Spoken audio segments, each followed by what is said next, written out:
प्रशंसा महिमा हो और हम सब मिलकर प्रभु का धन्यवाद करेंगे।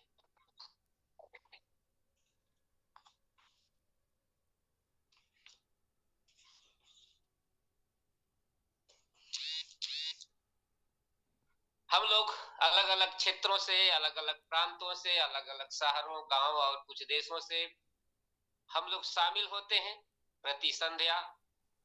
और हर रविवार को हम लोग सुबह के समय, जो लोग आराधनालय, चर्च, अपनी मंदिर या अपनी सत्संग नहीं जा पाते हैं या उनके पास व्यवस्था नहीं है, उनके लिए ये कार्यक्रम निर्धारित की गई है कि हम प्रति रविवार ठीक 7 बजे से 8 बजे 1 घंटे के हम लोग आराधना, स्तुति और वचन पे रहते हैं।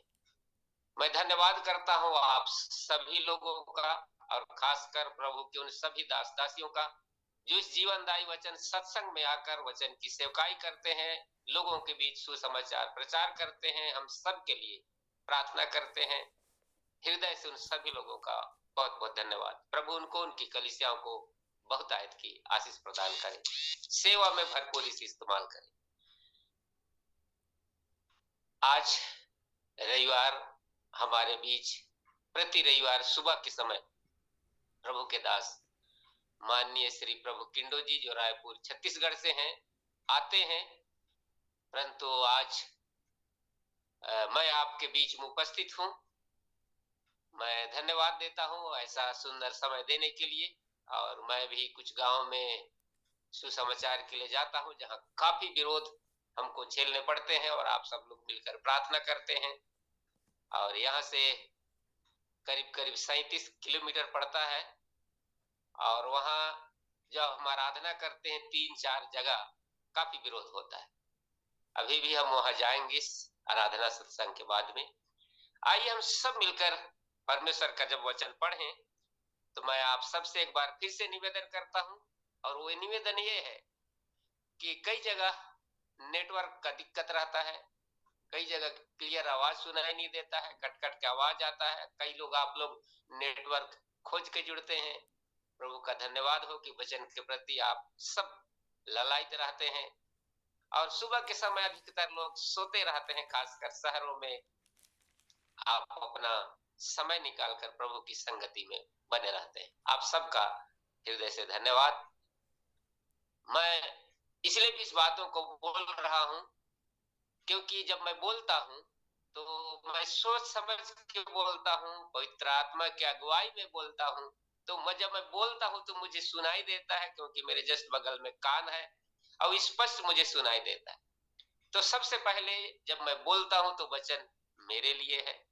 और आप तक अगर आवाज क्लियर आती है और आपको लगता है कि जीवित भाई ये जो वचन रख रहे हैं ये परमेश्वर का वचन है, तो आपके लिए भी है। मैं आपसे इस बात का निवेदन कर रहा हूं कि जब मैं बात वचन की घोषणा करूं या बात या शब्दों को आपके पास रखूं, तो आप केवल और केवल मुझे परखें, मेरी बोली और शब्दों को परखें। परमेश्वर का जो वचन है इसको परखने की जरूरत आपको नहीं है। ये वचन परखा हुआ है, उठाया हुआ है। इसको परखने की हमारी कोई औकात नहीं। मैं निवेदन इस बात की कर रहा हूं कि कहीं मैं गलत ना पढ़ूं, गलत ना बोलूं, इसलिए आप परखें, क्योंकि वचन पे लिखा है हर एक आत्मा की प्रतीति न करो। मैं आपके सम्मुख वचन रख रहा हूं, पहला यूहन्ना की पत्री 4 और 1। पहला यूहन्ना की पत्री 4 और 1। इसमें इस प्रकार लिखा है, हर एक आत्मा की प्रतीति ना करो जीवित, वरन आत्माओं को परखो। ध्यान दीजिएगा, यह जो शब्द है एक आत्मा नहीं है, आत्माओं बहुवचन है। आत्माओं को परखो कि वे परमेश्वर की ओर से हैं कि नहीं है। हम कैसे जानेंगे, हम कैसे समझेंगे? तो इसी बात को लिखा है कि हर एक आत्मा की प्रतीति ना करो, वरन आत्माओं को परखो कि वे परमेश्वर की ओर से हैं कि नहीं। क्यों? इसलिए क्योंकि बहुत से झूठे भविष्यवक्ता जगत में निकल खड़े हुए। बहुत से झूठे भविष्यवक्ता जगत में निकल खड़े हुए। अब यह भी उत्तर मिल गया कि बहुत से झूठे भविष्यवक्ता निकल खड़े जगत में। अब आप और हमारे लिए, संसार के हर एक लोगों के लिए, कि परखें हम कैसे? तो हम तभी परख सकते हैं, तभी जान सकते हैं जब हमारे पास परमेश्वर का वचन है और इस वचन को हम प्रतिदिन मनन करें, प्रार्थना के साथ अध्ययन करें, पढ़ें। तभी हम जान सकते हैं कि जीवित भाई सही बोल रहा है या गलत बोल रहा है। इन दिनों कलीसियाओं के अंदर ध्यान दें, मैं कलीसियाओं के बाहर नहीं बोल रहा हूं, कलीसियाओं के अंदर कोई भी कहीं का भी वचन उठा ले लेता है और वचन उठा के बोलता है कि जीवित भाई परमेश्वर के वचन पे ये लिखा है, यस लिखा है, परमेश्वर के वचन पे वो लिखा है, यस लिखा है।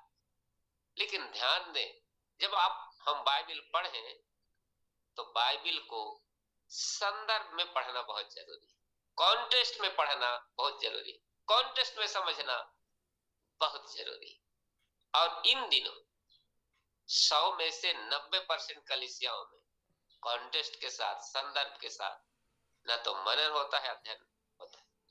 कहीं का भी उठा के कहीं चिपका दी और बोलते हैं बाइबल में लिखा है, और इसी को मैं जंगली बीज बोलता हूं। परमेश्वर के वचन पे है जंगली बीज का दृष्टांत।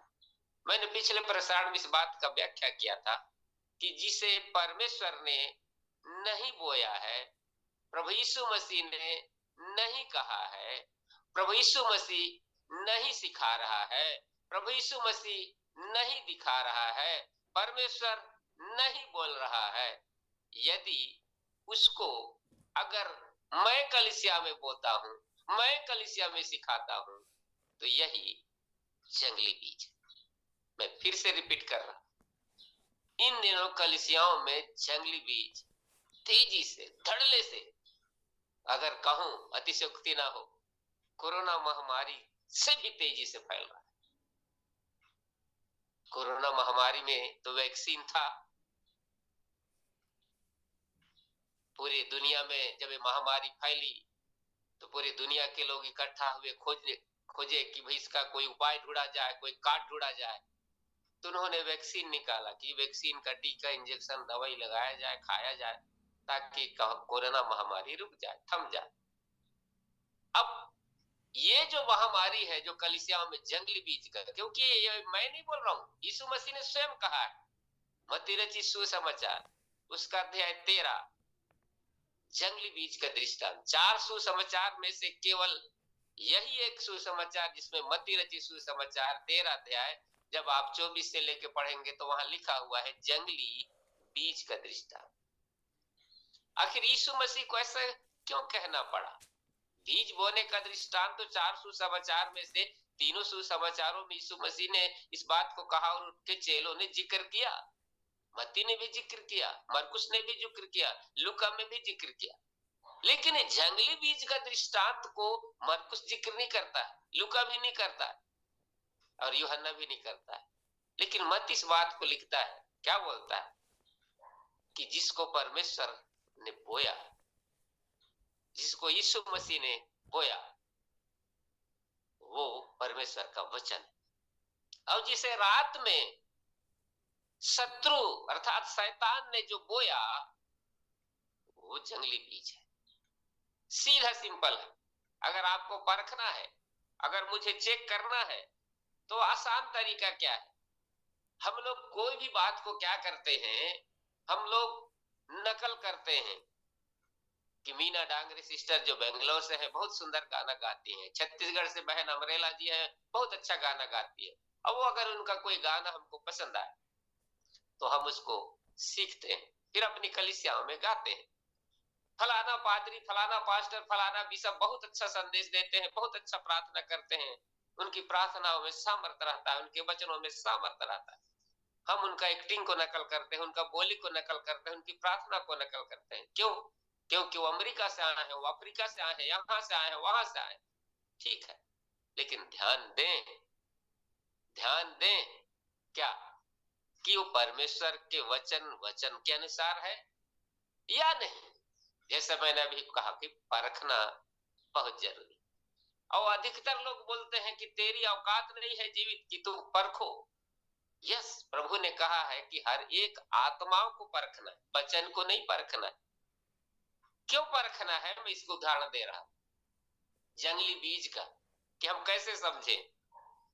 उत्पत्ति अध्याय 3:2 में जब हम पढ़ते हैं तो वहां पे परमेश्वर ने आदम और हवा को आज्ञा दी थी क्या, कि देखो अदन की बगीचा में सारा पेड़ पौधा फल फूल लगाया हूं, इसको सब खाना पीना मौज मस्ती सब करना, लेकिन ये जो अदन की बगीचा के बीचों बीच मैंने जो पेड़ लगाया है, इसके फल को ना तो खाना ना छूना।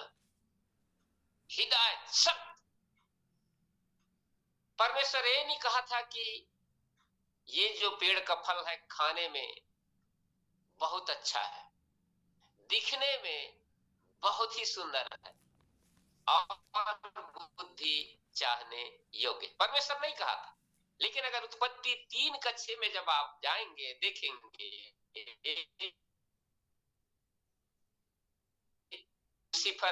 लूसीफर पूछता है क्या कि ये बीज का फल को क्यों नहीं खाते हो, तो हवा उसका जिक्र है अगर आप पढ़ेंगे तो, कि नहीं परमेश्वर ने मना किया है, खाने से हमें मना किया है, कहा है कि खाओगे तो निश्चय मर जाओगे।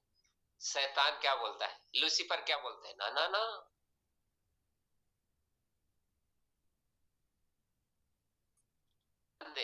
लूसीफर बोलता है निश्चय नहीं मरोगे, वरन, और जोड़ के बोल रहा है, वरन परमेश्वर के समान हो जाओगे, परमेश्वर के तुल्य हो जाओगे, परमेश्वर के बराबर हो जाओगे, परमेश्वर के जैसा हो जाओगे।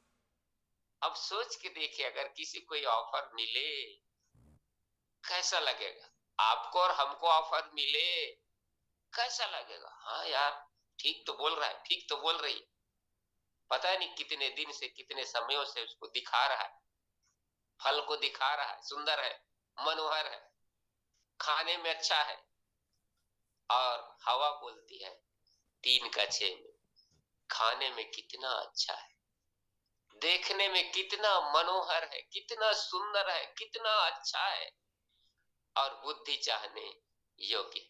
ध्यान दी, 3 बातें परमेश्वर ने नहीं कहा है, परमेश्वर ने नहीं दिखा रहा है कि सुंदर है, परमेश्वर ने नहीं कहा है बहुत सुंदर है।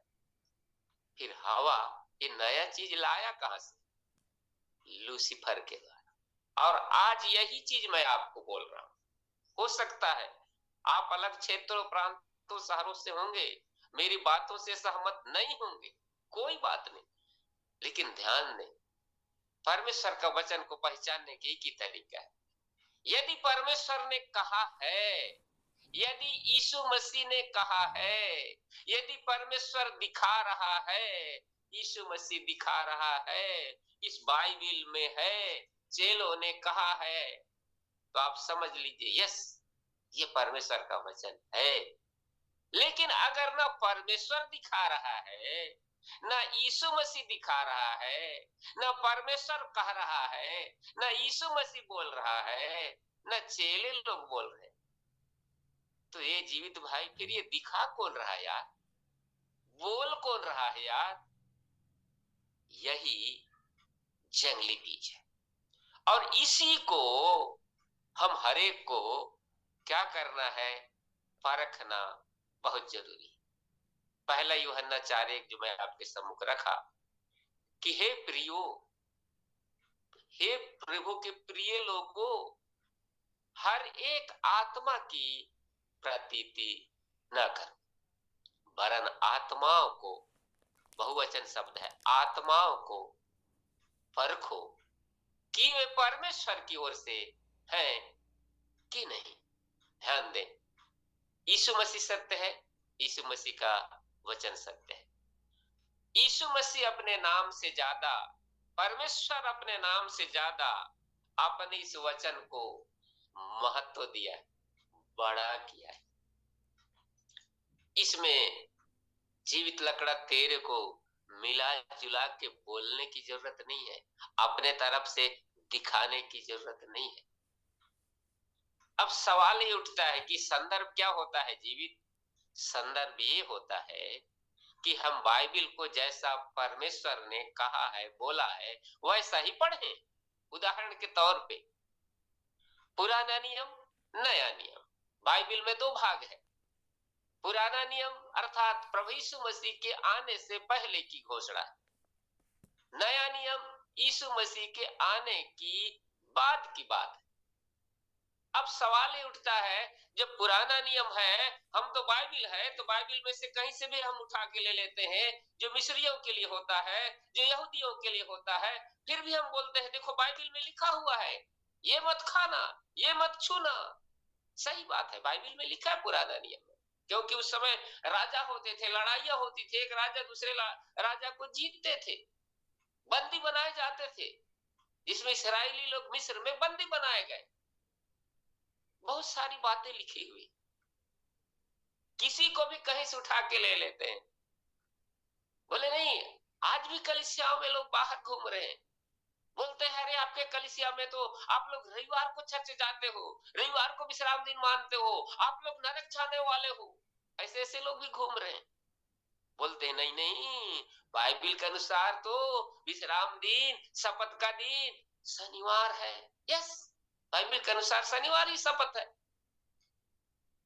तो बोलते हैं नहीं, शनिवार को आराधना लगाना चाहिए, क्योंकि परमेश्वर ने जब मूसा को आज्ञा दी थी सप्ताह के दिन आराम करना, विश्राम करना। यस, वचन पे लिखा है, मूसा को आज्ञा दी कि विश्राम दिन को पवित्र मानना। आज ऐसी बहुत सारी कलीसियाओं के अंदर पुरानी व्यवस्था को लोग उठा उठा के चिपका रहे, थोप रहे। और दिक्कत यह है कि हमको वचन की नॉलेज नहीं होने की वजह से हम भरमाए जाते, हम भ्रमित हो जाते।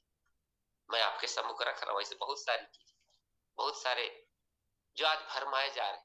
और कौन लोग? मेरे जैसा छोटे मोटे लोग नहीं, अच्छे अच्छे पास्टर, पुरोहित, पादरी भी सब लोग आज भरमाए गए हैं, भरमाए जा रहे हैं। बहुत बड़ी बात बोल रहा हूं मैं, दोस्त किसी का नहीं लगा रहा हूं, किसी कलीसिया को नहीं बोल रहा हूं, किसी पास्टर, बिशप, पुरोहित का मैं नाम नहीं ले रहा हूं, लेकिन वचन तो लिखा है ना। यीशु मसीह ने तो कहा है, पहला तीमुथियुस की पत्री 4:1, पहला तीमुथियुस की पत्री 4:1 क्या लिखा है? लिखा है परंतु आत्मा स्पष्टता से कहता है। क्या कहता है जीवित भाई? कि आने वाले समयों में, ये लिखा गया वचन 2020 साल पहले, हम लोग अभी 2020 साल पार हो गए, कि आने वाले समयों में कितने लोग भरमाने वाली आत्माओं की शिक्षाओं पर मन लगाकर विश्वास से भाग जाएंगे। ध्यान दीजिएगा, किस पर भाग जाएंगे? विश्वास से भाग जाएंगे। क्यों भाग जाएंगे? क्यों? इसलिए कि वे भरमाने वाली आत्माओं की, ध्यान दीजिएगा, भरमाने वाली आत्माओं की शिक्षाओं पर मन लगाकर। और इन दिनों सोशल मीडिया प्लेटफॉर्म ऐसे आ गया है, आप देखेंगे कि इन दिनों यीशु मसीह की जो अंतिम आज्ञा है, मैं इसको भी संदर्भ के साथ आपको बोल रहा हूं कि यीशु मसीह ने 12 साल की अवस्था में क्या कहा, यीशु मसीह ने बपतिस्मा लेने के पहले क्या कहा, यीशु मसीह ने जब बपतिस्मा लिया मृत्यु के पहले तक क्या कहा, यीशु मसीह ने सूली पे चढ़कर क्या कहा, यीशु मसीह ने मृत्यु उपरांत 40 दिन 40 रात क्या क्या कहा, और यीशु मसीह अंतिम आखिरी स्वर्गरोहण के पहले क्या कहा। इसी को संदर्भ बोलते हैं कि आपको इसी लेवल पे पढ़ना है। कौन कब कहा, किस समय कहा। बहुत ध्यान देने की बात है, हमको और आपको समझने की बात है। इन दिनों कलीसियाओं में इतनी तेजी के साथ चल रही, यीशु मसीह ने कहा था मत्ती 24 अध्याय जब आप पूरा पढ़ेंगे तो वहां लिखा है क्लेश और संकट के विषय। और यीशु मसीह ने हर बार इस बात को बोलते हैं, सावधान, सावधान यीशु मसीह कर। क्यों? क्योंकि यीशु मसीह को मालूम है कि हम भरमाए जाएंगे, जा सकते हैं, बहकाए जा सकते हैं। अब इसीलिए उन्होंने इस बात को कहा 24:24, इसी मत्ती 24:24 क्या कहा कि झूठे मसीह उठ खड़े होंगे। इस समय यीशु मसीह उस समय मारा नहीं गया था, तब बोल रहे हैं कि उठ खड़े होंगे। कौन? झूठे मसीह, नकली यीशु। सोच के देखिए, नकली आत्मा, नकली आत्मा। और इसी को मैं आज आपके सम्मुख जो रखना चाहता हूं, नया नियम और पुराना नियम। पुराना नियम प्रभु यीशु मसीह ने जैसे ही क्रूस पर लटकाए गए, पूरा हो गया। फिर से रिपीट कर रहा हूं, पुराना नियम पूरा हो गया, क्योंकि पुराना नियम का केंद्र बिंदु यीशु मसीह है। यीशु मसीह का आने का, यीशु मसीह बैतलहम में पैदा होगा। मीका में की किताब में यहाँ ईसाइया लोगों ने इस बात की कोट किया था कि वो कैसे मारा जाएगा, कैसा दुख सहेगा, सारी बातें लिखी गई। लेकिन अगर आज आप बिना संदर्भ के पढ़ेंगे, बिना संदर्भ के मतलब यीशु मसीह बैतलहम में पैदा होगा मीका की किताब में, तो अब आप भी जैसे यहूदी लोग आज भी देख रहे हैं कि एक मसीह आने वाला है, तो आप भी देखेंगे यीशु मसीह बैतलहम में पैदा होगा। अरे यीशु मसीह बैतलहम में पैदा हो चुका, यीशु मसीह आ चुका, यीशु मसीह मारा जाएगा, मर चुका, हमारे लिए अपना लहू बहा चुका। इसी को संदर्भ बोलते हैं, संदर्भ के साथ पढ़ना। आज भी कई लोग उठ खड़े होकर बोलते हैं नहीं नहीं नहीं, आपका तो खतना नहीं हुआ है। अरे खतना हमारे लिए नहीं है, खतना यहूदियों के लिए था, हमारे लिए नहीं। लेकिन आज भी सिखाया जाता है कि नहीं, आपका खतना होना चाहिए, आपको रविवार को आराधना नहीं शनिवार को करना चाहिए। सोच के देखिए, इसी को बोलते हैं संदर्भ। लेकिन मैं आज आपको जो बोलना और कहना चाहता हूं वो है कि पुराना नियम हमारे लिए नहीं है। बहुत अच्छा लगेगा नहीं आपको, बहुत बुरा लग रहा होगा। पुराना नियम पूरा हो चुका, हमारे लिए नया नियम अर्थात यीशु मसीह की आज्ञा है। क्या? परमेश्वर ने कहा, जो इब्रानियों 1 अध्याय 1 और 2 में लिखा है कि हमारे पूर्वज से परमेश्वर पिता पहले बातें किया करते थे, हमारे पुरखाओं से, हमारे नबियों से, हमारे भविष्यवक्ताओं से, बाप दादाओं से परमेश्वर भांति भांति से थोड़ा थोड़ा करके बातें किया करते थे। लेकिन इन अंतिम दिनों में जो लिखा गया है, 2020 साल पार हो गया है, इन अंतिम दिनों में परमेश्वर यीशु मसीह के द्वारा बातें की। इसको देखिए संदर्भ के साथ, यीशु मसीह के द्वारा बातें की। अब इसका परमेश्वर ही स्वयं प्रमाण कर रहे हैं। मत्ती 17 अध्याय, जब यीशु मसीह का रूपांतर हुआ, वहां 3 लोग दिखाई दिए पहाड़, एक मूसा नबी, एक एलिया नबी और एक यीशु मसीह। इस पर पतरस क्या बोलता है, प्रभु देखो यहां रहना हमारे लिए कितना अच्छा होगा। हम 3 चर्च बनाएंगे, 3 मंदिर बनाएंगे, 3 मंडप बनाएंगे, 3 आराधनालय बनाएंगे, एक मूसा नबी के लिए, एक एलिया नबी के लिए और एक आपके लिए, और हम तीनों जगह आराधना और स्तुति कराएं। परमेश्वर जैसे ही सुना, मूसा नबी को, एलिया नबी को बादलों में ढांप लिया और केवल यीशु मसीह दिखाई दिया। और यीशु मसीह जब दिखाई दिया तो आकाशवाणी हुई, परमेश्वर ने कहा, क्या कहा कि यह मेरा प्रिय पुत्र है, इसकी सुनो। यीशु मसीह की सुने। यस, इसी को संदर्भ बोलते। तो क्या हम मूसा को बंद कर दें? क्या हम एलिया को बंद कर दें? यस, अब हमको मूसा और एलिया को सुनना नहीं है, जिस समय सुनना था हम सुने, लेकिन आज भी लोग मूसा को सुना रहे हैं, एलिया को सुना रहे हैं, इसका सुना रहे, उसका सुना रहे हैं कि नहीं मूसा की व्यवस्था में लिखा है। यस, मूसा को परमेश्वर ने आज्ञा दिया। यस, मैं उदाहरण दे रहा हूं। 10 आज्ञाओं में से एक आज्ञा है विश्राम दिन को पवित्र मानना।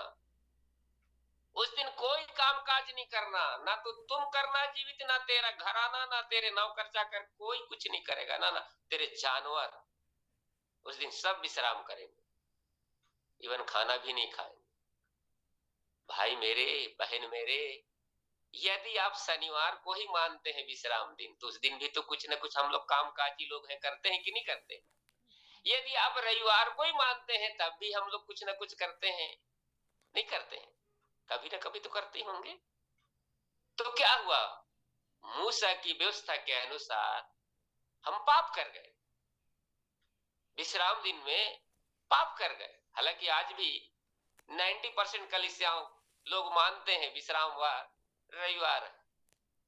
ये भी आज मेरा विषय बताने का नहीं, परंतु बाइबल में रविवार कहीं भी विश्राम नहीं लिखा नहीं है। हाँ, बाइबल के अनुसार शनिवार ही शपथ का दिन है, विश्राम दिन। फिर रविवार कौन सा दिन, रविवार तो विजय दिवस है। प्रभु यीशु मसीह शपथ का पहला दिन अर्थात रविवार को मुर्दों में से जी उठे। ये पूरी दुनिया जगत और बाइबल मानती। ये भी हमारा विषय नहीं, हम किसी और दिन बात कर सकते हैं। लेकिन मैं आपके सम्मुख जो बात रख रहा हूं, ध्यान दीजिएगा इस संदर्भ। परमेश्वर पहले मूसा नबी से, एलिया नबी से, हमारे बाप दादाओं से बात किया करते थे, उनसे बोला करते थे। लेकिन उन्होंने, स्वयं परमेश्वर ने कहा, इन अंतिम दिनों में परमेश्वर ने यीशु मसीह के द्वारा बातें की और कहा कि यीशु मसीह, इसीलिए यीशु मसीह स्वर्गारोहण के पहले क्या आज्ञा दी कि जीवित जाओ तुम सारे जगत में। और इसको भी हम समझते हैं, अरे हमको थोड़ी बोला है, ये तो बिशप को बोला है, ये तो फादर को बोला है, ये तो पास्टर को बोला है, ये तो उनको बोला है, हमको थोड़ी बोला है। हम लोग ये समझ लेते हैं, इसीलिए हम हटा देते हैं। ये मेरा काम नहीं है, तो पुरोहित पादरी बिशप पास्टरों का काम है कि तुम जाओ सारे जगत में। ध्यान दें, ये पुरोहित पास्टर बिशप के केवल नहीं है, ये हम हर एक के लिए, चाहे स्त्री हो चाहे पुरुष हो। तुम के जगह में हम आप अपना नाम ले सकते हैं। जीवित तुम सारे जगत में जाकर सारी सृष्टि के लोगों को सुसमाचार प्रचार करो। जब प्रचार करोगे, सुसमाचार प्रचार करोगे, तो जो विश्वास करेगा और बपतिस्मा लेगा उसी को उद्धार होगा। मत्ती 28:20, जो जो मैंने तुम्हें आज्ञा दी है, यीशु मसीह ने कहा, जो जो आज्ञा मैंने तुम्हें दी है। यहाँ पे यीशु मसीह नहीं बोल रहा है हमने अगर बोला होता ना तो बहुवचन होता। बपतिस्मा लेने के समय यीशु मसीह क्या बोला, हमें इसी रीति से, इसी विधि से बपतिस्मा लेना है। वहां बहुवचन शब्द इस्तेमाल किया, हमें अर्थात हम आप संसार के हर एक मानव जाति को बपतिस्मा लेना जरूरी है। वहां का जो वर्ड है, ध्यान दीजिएगा शब्दों को, हमें। और यहाँ यीशु मसीह नहीं बोल रहा है कि हमने जो आज्ञा दी है, नहीं बोल रहा है। यहाँ बोलता है मैंने अकेला, मैंने जो तुम्हें आज्ञा दी है, खुद मानो और मानना सीखा। दिक्कत इस बात का है, हम आज्ञा मानते नहीं है, हम मनाना सिखाते। एक पादरी है, बोलते हैं हर एक को अपने बच्चों से बहुत प्यार करना चाहिए। यस, प्यार करना चाहिए, अपनी पत्नी से भी प्यार करना चाहिए, रोज आई लव यू बोलना चाहिए। मैं बोला बिल्कुल सही बात है साहब, बोलना चाहिए। हम कभी कभी नहीं बोल पाते। नीचे से आवाज आई कॉन्फ्रेंस सभा में, जब वो बोल रहे थे, बोले साहब आप रोज बोलते हो क्या? चुप हो गए। बाद में पता चला वो पादरी साहब और उन पत्नी का कई सालों से बात नहीं होती है। आरोप नहीं लगा रहा हूं, सच्ची बात बोलता हूं, मैं सुनी सुनाई बात नहीं बोलता हूं। और मैंने जब देखा, वो हमारे शहर छत्तीसगढ़ अंबिकापुर से ही है। बात तो छोड़ दीजिए, एक दूसरे को कई महीनों से चेहरा तक नहीं देखे, घर में रहते हैं और हम सिखा रहे हैं आई लव यू बोलना चाहिए। अरे यार, दूसरे को मत सिखा जीवी, पहले वचन अपने लिए होता है, आपके लिए नहीं है क्या? यस, आज मैं अगर बोल रहा हूं तो इस बात को मैं स्वीकार करता हूं, मानता हूं कि वचन सबसे पहले मेरे लिए होता है। जब न्याय होगा ना तो सबसे पहले मेरा ही होगा। क्यों? अगर मैं वचन की गलत व्याख्या करता हूं, गलत प्रचार करता हूं, तो दंड सबसे ज्यादा मुझे। तो मैं जानबूझकर क्यों पाप को झेलूं? मैं दंड की ओर क्यों जाऊं? सबसे बड़ी चीज यही चीज है। लोग तो आरोप कुछ भी लगा सकते हैं। लोग बोलते हैं, जब मैं जहां जिस इलाका में जाता हूं, उस इलाके के कुछ और भाई लोग हैं कि जीवित जो आए हैं ना, ये आपके पादरी साहब, ये दान बटोर के ले जाएंगे। बाद में मैं उनको जब पता चला तो मैं बोला, भाई साहब, आपको मेरे बारे में नहीं मालूम है। मैं पुरोहित, पादरी, बिशप, पास्टर नहीं हूं। मैं गवर्नमेंट पीडब्ल्यूडी में सिविल इंजीनियर हूं। मैं और नौकरी छोड़ के ये काम करता हूं। पैसे ऑलरेडी मेरे विभागों में थे, जहां 2 नंबर 3 नंबर सब नंबर काम करने के जरिए थे, जहां मेरे को लाखों रुपए महीने के तनखे मिलते थे।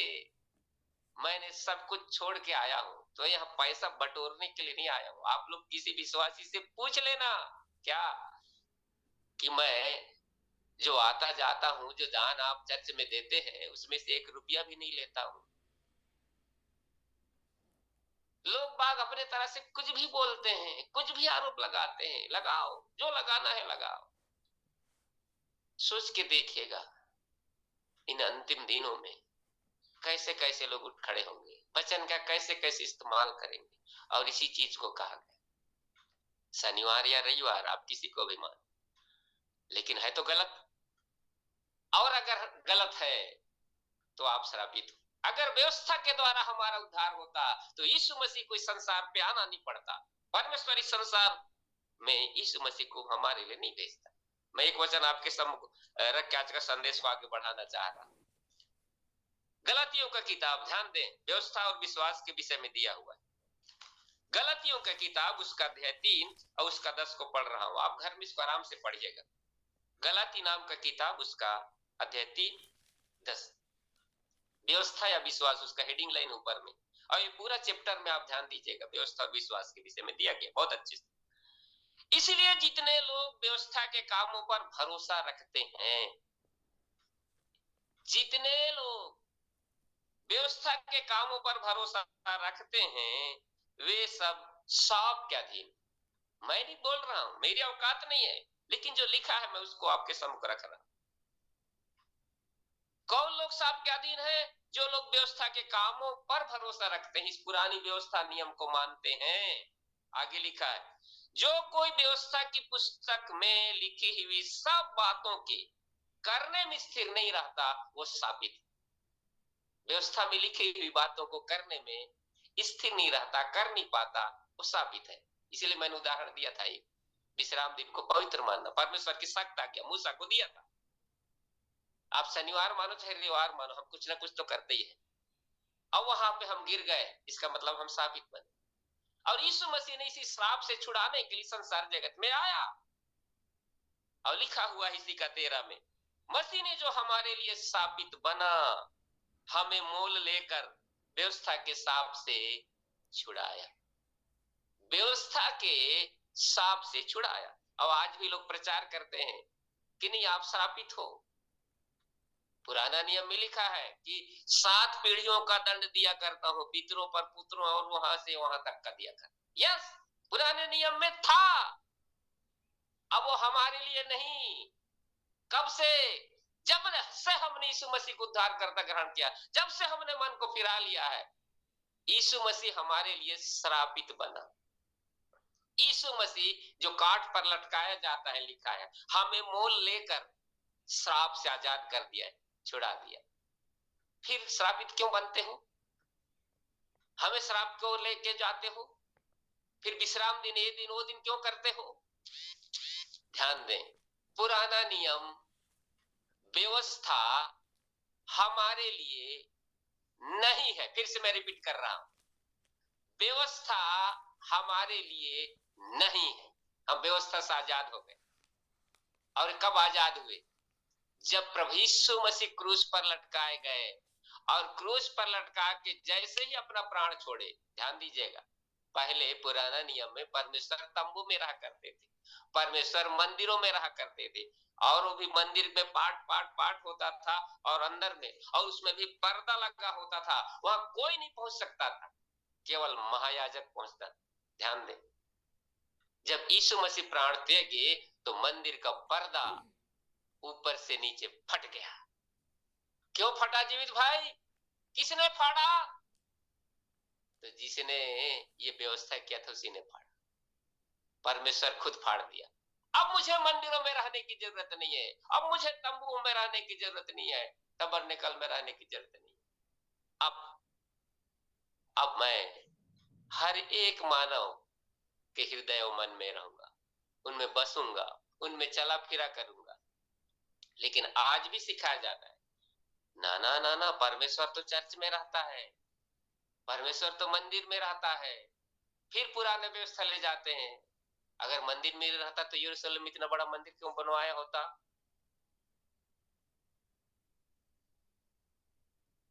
इतना बड़ा मंदिर क्यों बनवाया होता? अगर चर्च में परमेश्वर नहीं रहता है तो हम चर्च क्यों जाते? लोग अपना अपना विचार तर्क कर, अरे चर्च हम इसलिए जाते, आराधना और स्तुति संगति करने एक साथ। परमेश्वर मंदिरों में नहीं रहता, परमेश्वर चर्चों में नहीं रहता, परमेश्वर आराधनालय में नहीं रहता, परमेश्वर का मंदिर आप और हम है नया नियम में। इसीलिए पुराना नियम और नया नियम में अंतर है, बहुत सारी है, कई दिनों तक हम इस विषय पे चर्चा कर सकते हैं। लेकिन मैं एक चीज मैं आपके सम्मुख रखना चाहता हूं, जंगली बीज में जो आज लोग बोलते हैं कि पवित्र आत्मा को बुलाने से आता है, कलीसियाओं में सबसे जंगली बीज जो आजकल इन दिनों बोया जा रहा है वो है पवित्र आत्मा को बुलाना पड़ता है तब आता है। मैं धन्यवाद देता हूं बहन मीना डांगरे जी का, शुरुआत में उन्होंने इस बात को कहा, हम विश्वास करते हैं पवित्र आत्मा हमारे साथ है, पवित्र आत्मा हमारे साथ है। क्यों? नया नियम में यीशु मसीह ने इस बात की घोषणा की, जब पवित्र आत्मा आएगा तब सहायक भेजूंगा, वो सर्वदा तुम्हारे साथ रहेगा। यूहन्ना 14 अध्याय उसका 16, कि सहायक अर्थात पवित्र आत्मा सर्वदा तुम्हारे साथ रहेगा। और मार्केट में कलीसियाओं में जंगली बीज, खुलेआम बोल रहा हूं, बोलने में डर भय झिझक नहीं है, बुलाना पड़ता है। एक हमारे पादरी साहब हैं, बहुत हमारे परिचित, गवर्नमेंट में जॉब करते हैं, वो बोलते हैं जीवित जब मैं काम करने जाता हूँ ऑफिसों में, तो जब मैं 2 नंबर 3 नंबर करता हूँ, बेईमानी करता हूँ, 2 का 4 बिल बनाता हूँ, 10 का 20 करता हूँ, वो खुलेआम बोल रहे हैं, बिल बनाता हूँ, उस समय परमेश्वर नहीं रहता है। जब मैं चर्च में आता हूँ फिर 1 घंटा से मैं अन्य भाषा में बात करता रहता हूँ, पवित्र आत्मा उतारा, पिंतीकोस्त के दिन के समान उतारा, तब 1 घंटा 2 घंटा बाद उतर आता है हमारे अंदर जंगली बीज। ध्यान दीजिएगा, मैं खुलेआम बोल रहा हूं, यही जंगली बीज है। आप में से कई लोगों को बहुत बुरा लग रहा होगा, लगे, पर वचन की सच्चाई है कि पवित्र आत्मा को बुलाना नहीं पड़ता है। पुराने नियम में पवित्र आत्मा आता जाता था, दाऊद के ऊपर, सिमसोन के ऊपर आता जाता था। कई लोग बोलते हैं कि नहीं, पवित्र आत्मा नाराज होकर चला जाता था। अरे सिमसोन जब नशे में डूबा रहता था, वह विचार करता था, वो बेचारी के गोद में शराब पी के लेटा रहता था, तब भी पवित्र आत्मा उसके साथ रहता था। पढ़ लीजिएगा न्यायों की किताब में सिमसोन के बारे में, जब उसको परिस्थिति पकड़ने के लिए आते थे रस्सी बांध के, तो उसको छटक देता था, रस्सी जल जाता था। ऐसा कई बार हुआ, लेकिन आखिरी में जब उन्होंने कहा कि मेरे अंदर का जो बल है, ताकत है, सामर्थ है, ये कब चला जाएगा? जब मेरा बाल को टकला कर दूं, पूरा मुंडन कर दूं। और उन्होंने बताया, और वो समझता था कि पवित्र आत्मा सामर्थ मेरे साथ में है। और दलीला बोलती है, देख सिमसोन तेरे को पलिस्ती पकड़ने के लिए आए हैं। फिर जगता है, जगने के बाद पहले जैसा सोचता है मैं हिलूंगा डुलूंगा, उसको फाड़ दूंगा, चीर दूंगा, उसका बल चला गया रहता है। यस, पवित्र आत्मा हमारे साथ ही रहता है, लेकिन इसी को नया नियम में यीशु मसीह बोलता है, पवित्र आत्मा को शोकित मत कर। मैं आपके सम्मुख इस बात को रख रहा हूं कि आज कलीसियाओं में ये सबसे बड़ा जंगली बीज है कि पवित्र आत्मा को बुलाते हैं।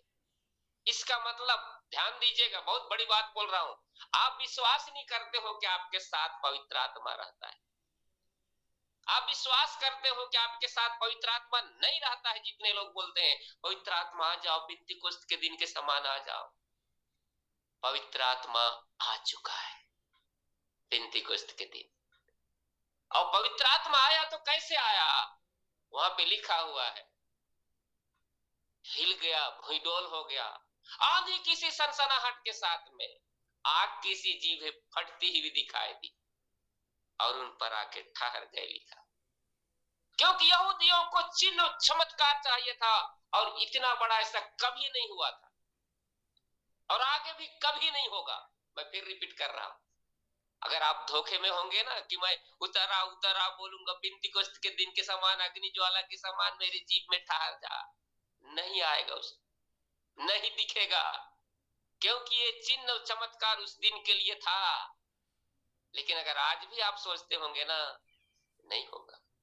अगर आज आप सोचते होंगे कि नहीं, परमेश्वर तो इस्राएलियों को मन्ना खिलाया, परमेश्वर ने तो बटेर खिलाया, आज भी हमें बटेर खिलाएगा, 15 दिन 20 दिन 80 दिन उपवास में मर जाओगे, ना तो बटेर आएगा ना मन्ना गिरेगा। ये उस दिन जरूरत थी परमेश्वर। तो जीवित भाई, आप बोलना क्या चाहते हो? तो क्या चमत्कार नहीं होते हैं? मैं कतई नहीं बोल रहा हूं कि चमत्कार नहीं होते, यस होते हैं। यीशु मसीह ने स्वयं कहा, मैंने जो चमत्कार किए हैं ये तो करोगे करोगे ऐसे, लेकिन इससे भी बड़े बड़े चिन्ह चमत्कार करोगे। यीशु मसीह ने ये भी बोला है, आज हो रहे हैं।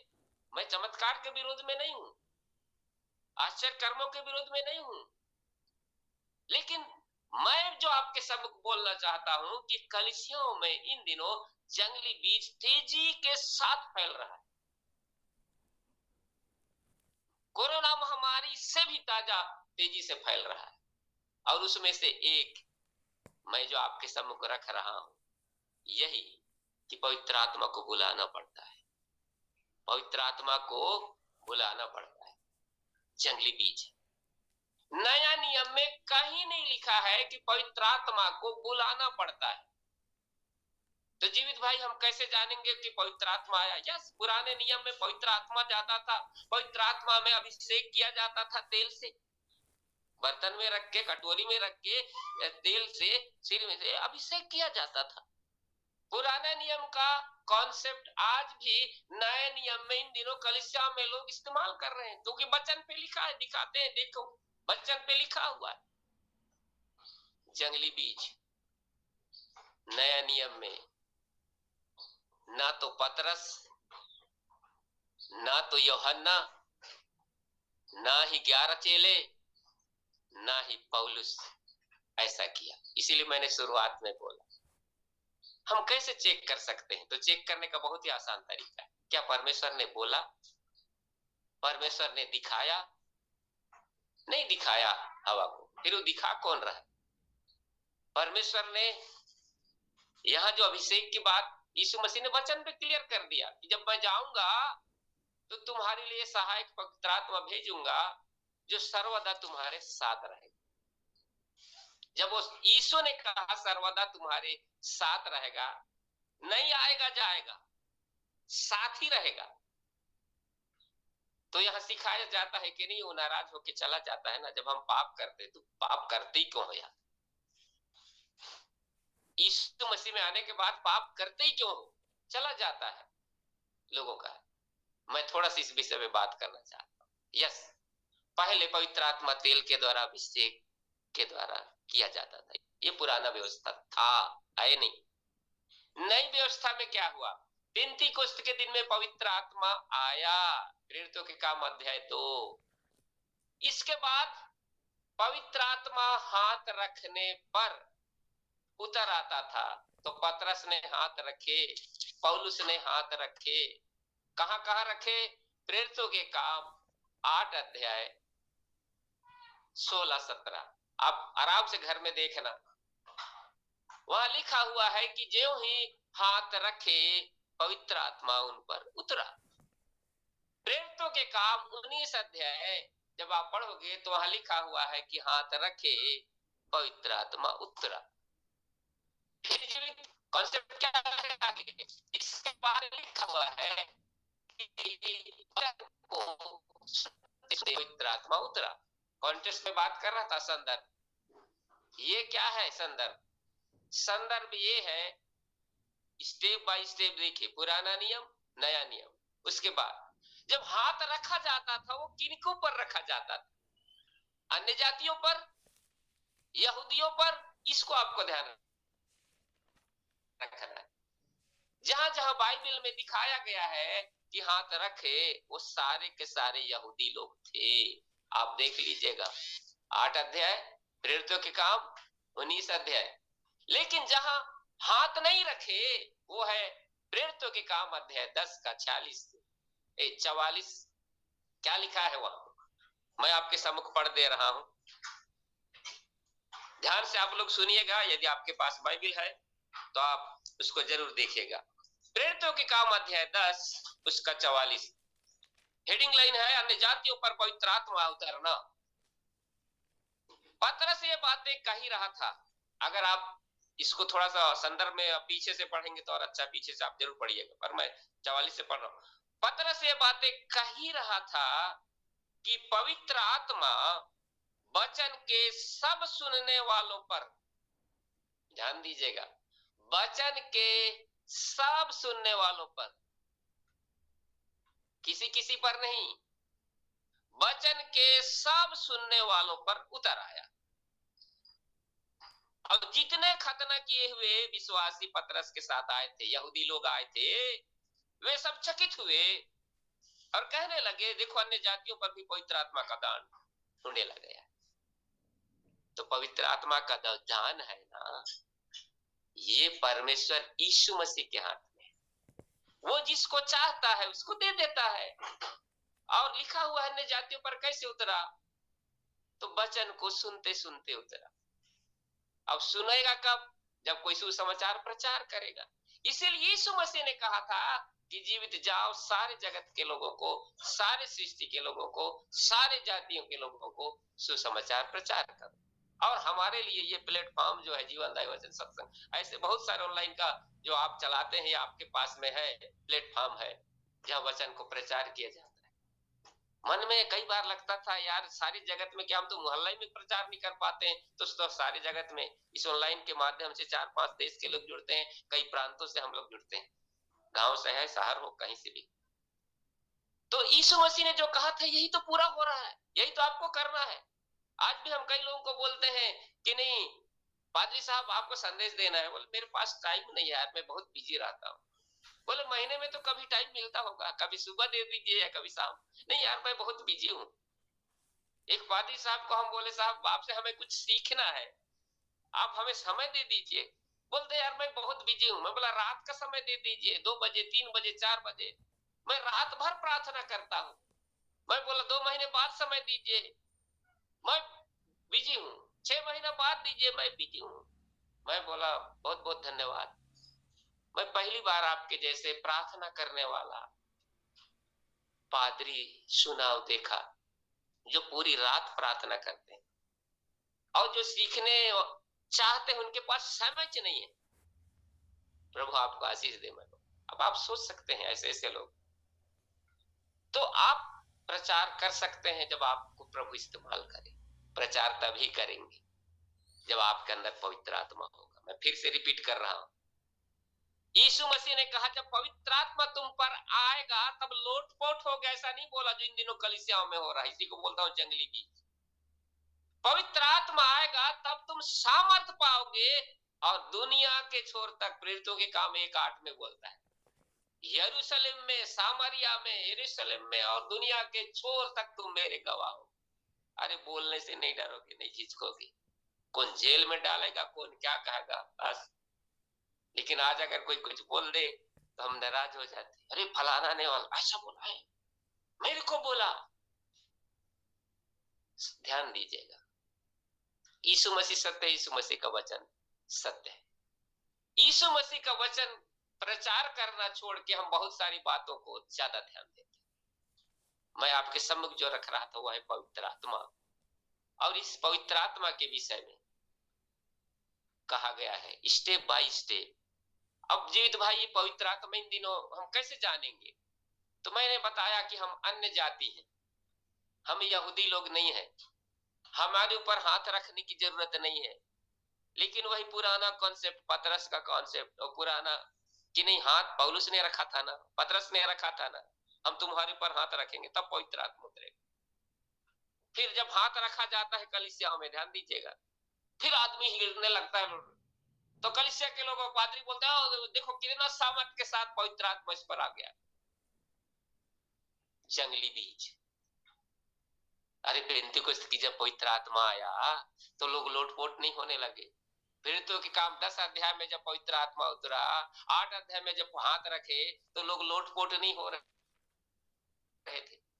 19 अध्याय में पवित्र आत्मा उतरा तो लोग, तो फिर इन दिनों हो रहे ये क्या है? जीवित जंगली बीज। बोलूंगा बहुत बुरा लगे, लूसीफर का काम। घबराहट नहीं हो रहा है, डर नहीं हो रहा है, लोग बोलने से डरते हैं। पवित्र आत्मा की निंदा इसी को बोलते हैं। ध्यान दीजिएगा, पवित्र आत्मा की निंदा इसी को बोलते हैं। अब यीशु मसीह इन्हीं लोगों को बोला है कि हे प्रभु कहने वाला हर एक स्वर्ग में नहीं जाएगा, परंतु वही जाएगा जो स्वर्गीय पिता की इच्छा पर चलता है, उसकी मर्जी पर चलता है। अरे पिता ने बोला, क्या बोला कि पहले मैंने मूसा से बातें की, मैंने एलिया से बातें की, यिर्मयाह से बातें की, तमाम नबियों भविष्यवक्ताओं से बातें की, लेकिन इन अंतिम दिनों बातें की। लेकिन आज हम यीशु मसीह का सुन नहीं रहे हैं। आज हम फिर मूसा में चले गए, आज हम फिर एलिया में चले गए। मैं नहीं बोल रहा हूँ कि मूसा नबी, एलिया नबी की किताबों को हमको नहीं पढ़ना है, यस पढ़ना है। अगर नए नियम में इसका जिक्र है, मूसा का जिक्र है, एलिया का जिक्र है, इसका जिक्र है, उसका जिक्र है, तो नया नियम में ज्यादा डिटेल नहीं है, तो हमको पुराना नियम पढ़ना पड़ेगा, वहां से हमको सीखना पड़ेगा। लेकिन आज्ञा यीशु मसीह की मानना। अगर इनकी आज्ञा कोई मानना होता ना तो परमेश्वर को बोलना नहीं पड़ता, मूसा और एलिया को बादलों में ढांपना नहीं पड़ता। जब पतरस बोलता है कि हाँ हमको 3 मंदिर बनाना है, कितना अच्छा होगा, उनको हटा दिया, बोले पहले आपने इनका सुना क्योंकि मैं इनसे बात किया करता था, लेकिन इन अंतिम दिनों में मैंने यीशु मसीह से बात की। यीशु मसीह की सुनो, परमेश्वर ने कहा। आज हम यीशु मसीह का सुन नहीं रहे। आज हम फिर वही पुरानी व्यवस्था में, पुराने नियमों में, विश्राम दिन में, खतना में, और पुराना पवित्र आत्मा के कॉन्टेक्स्ट इतना बिगड़ा हुआ है उसमें। अरे जीवित तुमको अनुभव नहीं है। आज जब पवित्र आत्मा उतरता है ना तो शरीर में कब कपाहट होती है, क्या बताओ, मैं बता नहीं सकता, आसमान बोल रहा हूं लगता है। पेंतिकुस्त के दिन प्रेरितों के काम 8 अध्याय, प्रेरितों के काम 19 अध्याय, प्रेरितों के काम 10 अध्याय, उसमें तो कहीं नहीं बोला, किसी ने नहीं बोला कि जब पवित्र आत्मा आता है तो आकाश बोल रहे हैं, पवित्र आत्मा आता है तो चींटी जैसा काटने जैसा लगता है। अरे तुमको अनुभव नहीं होगा जीवित, हमने अनुभव किया है। दारू पीने वाला भी बोलता है, जब अंकल दारू पिया था ना मैं उस दिन, तो ऐसा लग रहा था मैं आसमान मुड़ रहा था, मेरे को पता ही नहीं चल रहा था जमीन का। तो क्या हम उसकी बात भी मान लें? अरे हमारे या तुम्हारी कोई बात हम नहीं मानेंगे, जो बाइबल में लिखा है हम उसकी बात मानेंगे। नहीं, मैंने अनुभव किया है, परमेश्वर हमसे बात किया, रात में स्वर्गदूत आके मेरे सिरहाने पे खड़े हो गए थे। हाँ, तुमसे बात किया होगा। शैतान भी स्वर्गदूत का रूप ले सकता है, लिखा हुआ है, शैतान भी स्वर्गदूत का रूप ले सकता है। तो जीवित भाई, फिर ये पवित्र आत्मा हम कैसे पहचाने, आता कैसे इन दिनों में? तो उसका एक ही चीज है जो यीशु मसीह ने अंतिम आज्ञा दी थी कि सारे जगत में जाकर सुसमाचार प्रचार करो, और जो विश्वास करे, क्या विश्वास करे कि यीशु मसीह परमेश्वर का पुत्र मसीह है। यूहन्ना रचित सुसमाचार अध्याय 20 का 30 जब आप पढ़ोगे तो वहां लिखा है क्या, कि यीशु मसीह ही, यीशु मसीह भी नहीं, यीशु मसीह ही परमेश्वर का पुत्र मसीह है। विश्वास करके यीशु मसीह के नाम से अनंत जीवन पाओ। सोच के देखिएगा, इतना आसान है, लेकिन हमने उसको कठिन बना दिया है। कलीसिया ने कठिन बना दिया है कि नहीं नहीं, आपको 20 दिन उपवास रखना पड़ेगा, आपको 8 दिन उपवास रखना पड़ेगा, तब पवित्र आत्मा आएगा। कॉन्सेप्ट इतना बिगड़ा हुआ है। सोच के देखिए क्या होगा न्याय के दिन। इफिसियों की किताब में आपके सम्मुख रख रहा हूं। इफिसियों का किताब उसका 1 अध्याय, बाइबल है तो जरूर खोल लीजिएगा। इफिसियों का किताब उसका अध्याय 1 उसका 13, कॉन्टेक्स्ट में आप ऊपर से नीचे जरूर पढ़ लीजिएगा। 13 पढ़ रहा हूं। उसी में तुम पर भी, और उसी में तुम पर भी जब तुमने, मैं अपना नाम लेके बोल रहा हूं, जीवित जब तुमने सत्य का वचन सुना। ये सत्य कौन है भाई? सत्य यीशु मसीह है। जब तुमने यीशु मसीह का वचन सुना, जो तुम्हारे उद्धार का सुसमाचार है। ध्यान दीजिएगा, मुक्ति का सुसमाचार है, स्वर्ग जाने का, उद्धार का सुसमाचार है। और इसी सुसमाचार को ही यीशु मसीह ने कहा मत्ती 28, 18, 19, 20, मरकुस 16, 15, 16 में, कि सारे जगत में जाकर सारी सृष्टि के लोगों को सुसमाचार प्रचार करो। यीशु मसीह की अंतिम आज्ञा, इसके बाद कोई आज्ञा नहीं।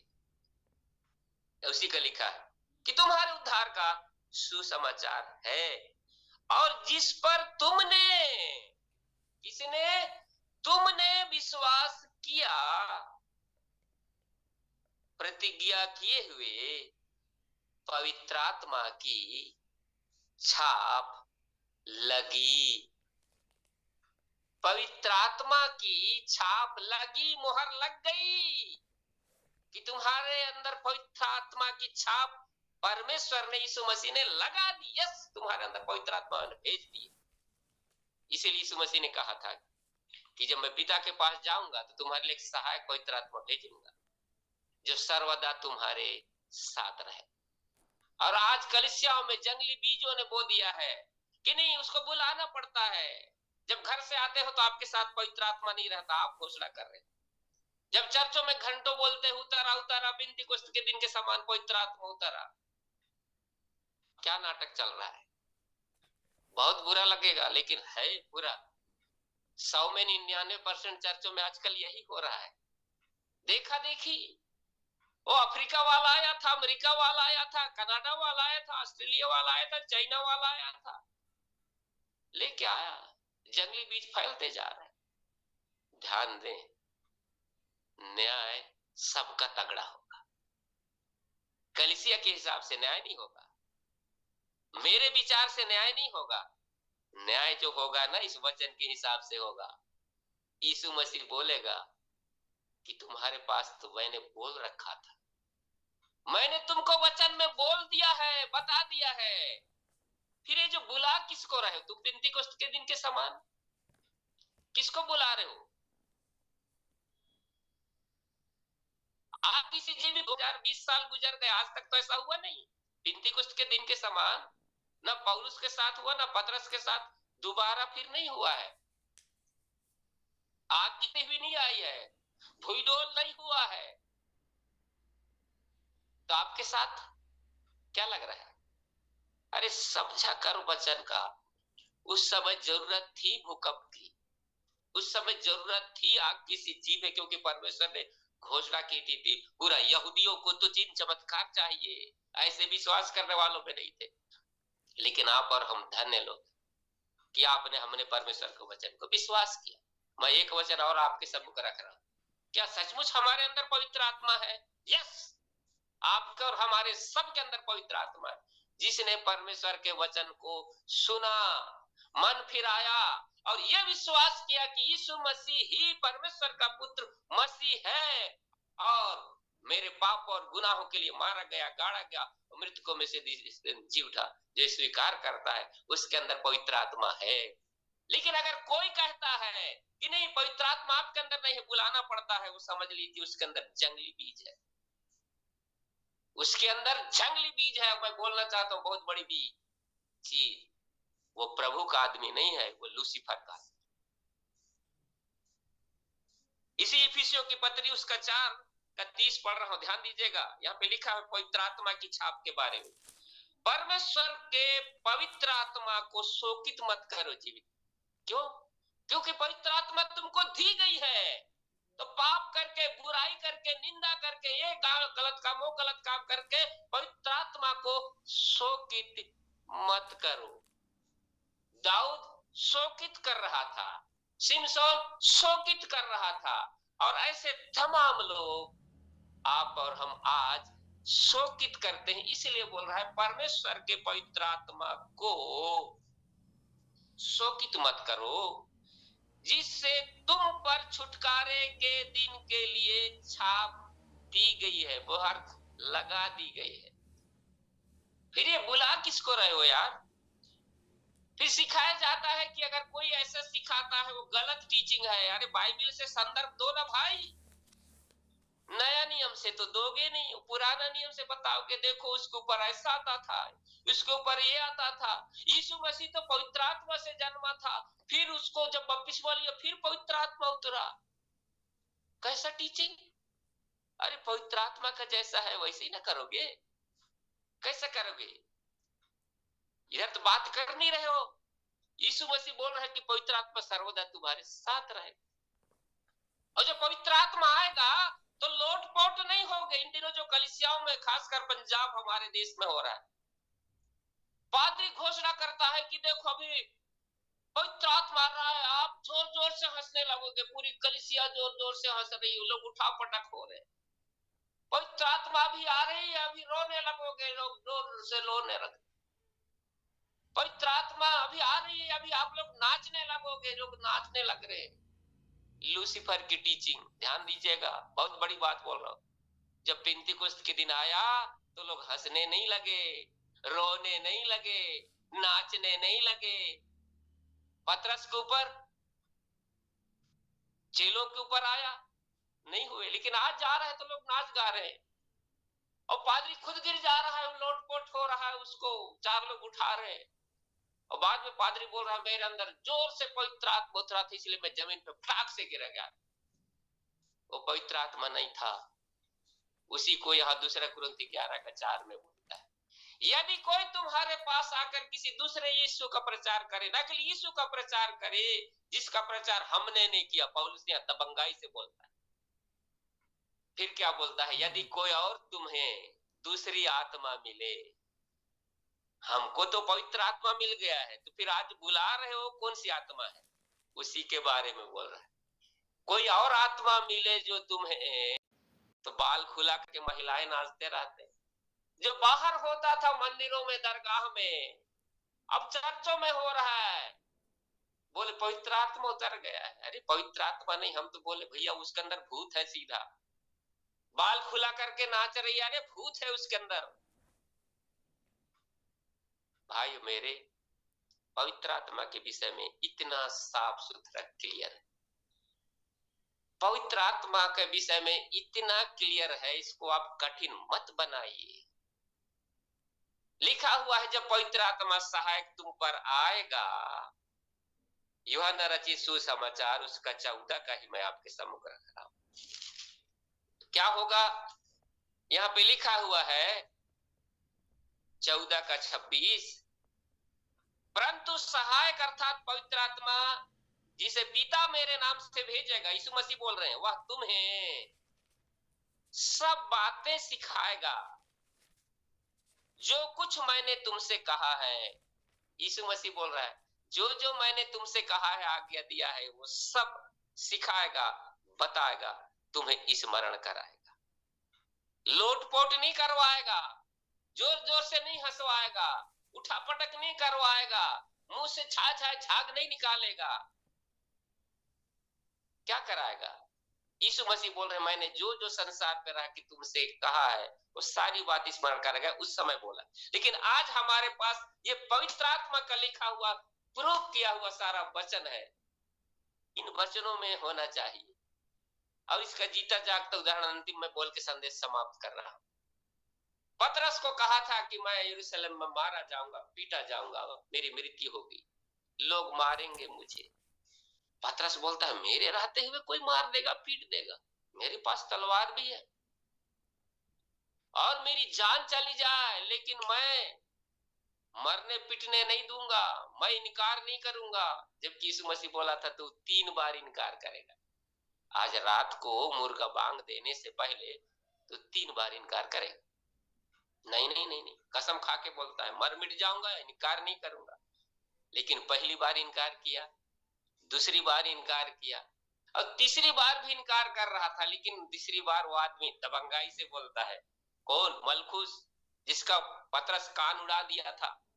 अरे ये तो यीशु मसीह के साथ पक्का था, इसी ने तो मेरा गर्दन उड़ा रहा था तो कान उड़ गया था। और वहां तो प्रतिज्ञा करके कसम खा के पतरस बोलता है, ना ना ना, मैं उस आदमी को जानता पहचानता ही तक नहीं हूं यार, क्या बात करते हो। जैसे ही मुर्गा बांग दिया, यीशु मसीह की सारी बातें पतरस को याद आ गई। ध्यान दीजिएगा, जब पवित्र आत्मा आप और हम पर क्या करेगा, उन गलत चीजों को एहसास कराएगा। हमको क्या बोलना है, क्या करना है, वो सारी बातों को स्मरण कराएगा, याद दिला। यही पवित्र आत्मा का काम, प्रार्थना कराएगा। आइए हम सब मिलकर परमेश्वर का धन्यवाद करेंगे। जंगली बीज से बचें, गलत का वचन इस्तेमाल ना करें, गलत के वचन पे जैसा प्रभु ने कहा है वैसे ही हम सीखें, मनन करें, प्रार्थना करेंगे। सर्व